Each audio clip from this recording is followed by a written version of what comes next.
Hi boys and girls, it's Mrs. Paddock. I hope that you're doing well. Today in health we're going to be talking about our teeth and how to take care of our teeth. I have a story for you and it is called Franklin and the Tooth Fairy. And it is of course written by our author of the month, Paulette Bouregois. Hope you enjoy it. Franklin could count by twos and tie his shoes. He had lots of good friends and one best friend named Bear. Franklin and Bear were the same age and they lived in the same neighborhood and they liked the same games. But one morning, Franklin discovered a way that he and Bear were different. Waiting for the school bus, Bear put his paw in his mouth and he wiggled a tooth back and forth and it jiggled and it wiggled and then with a tug, it came out. "Look at this," said Bear. "I lost my first tooth." And Franklin was startled. There was even a little bit of blood on the tooth. "Oh, that's terrible. How are you going to tell your mother?" And Bear laughed. "My teeth are supposed to fall out," said Bear. "It makes room for my grown-up teeth."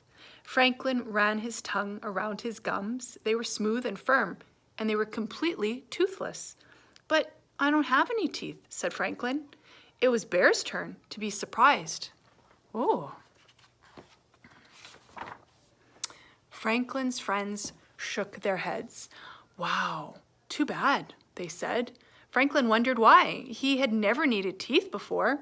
Bear wrapped his tooth in a bit of tissue and he put it in his backpack. "I need to keep this safe," he said. And all the way to school, Franklin wondered why Bear wanted to keep his old tooth, especially if he was going to get brand new grown-up teeth. Now, that was exciting. "Why do you want to keep your tooth?" asked Franklin.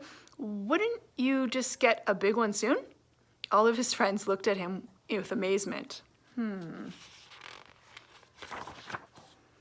"Don't you know about the Tooth Fairy?" asked Fox. Franklin shook his head. "No.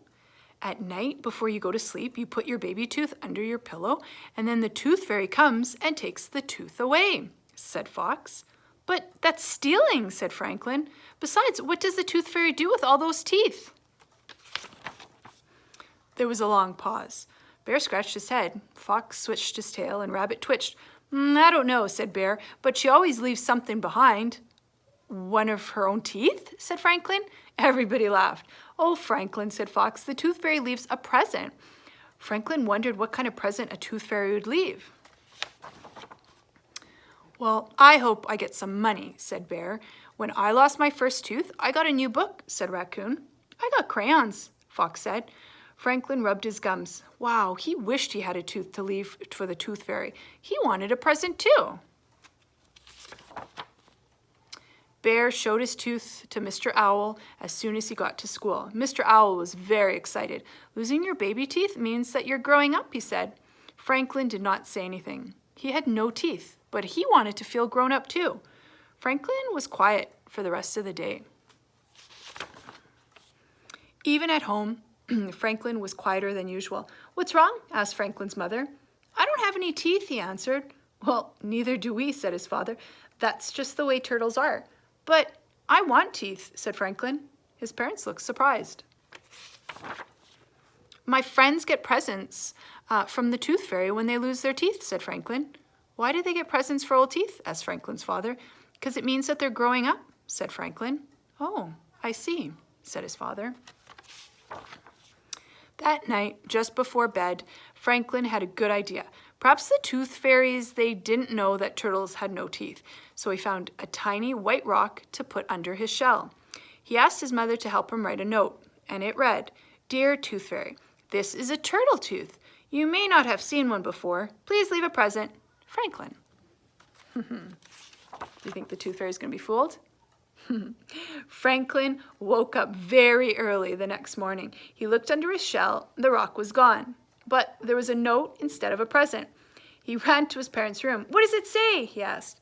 Franklin's father put on his reading glasses and he read it.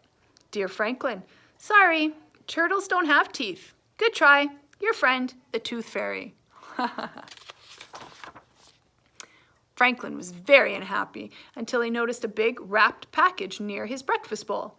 "Open it," said Franklin's mother, and inside it was a wonderful book. "Who's it from?" said Franklin.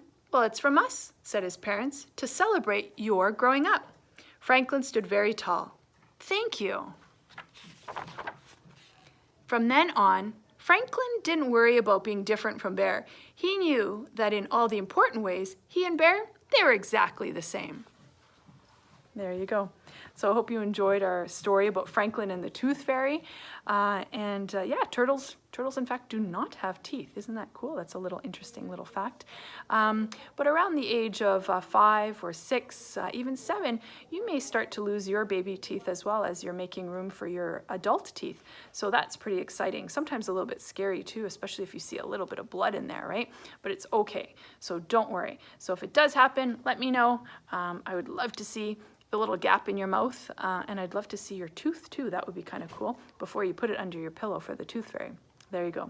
Love you all, miss you, and we'll talk to you soon. Bye.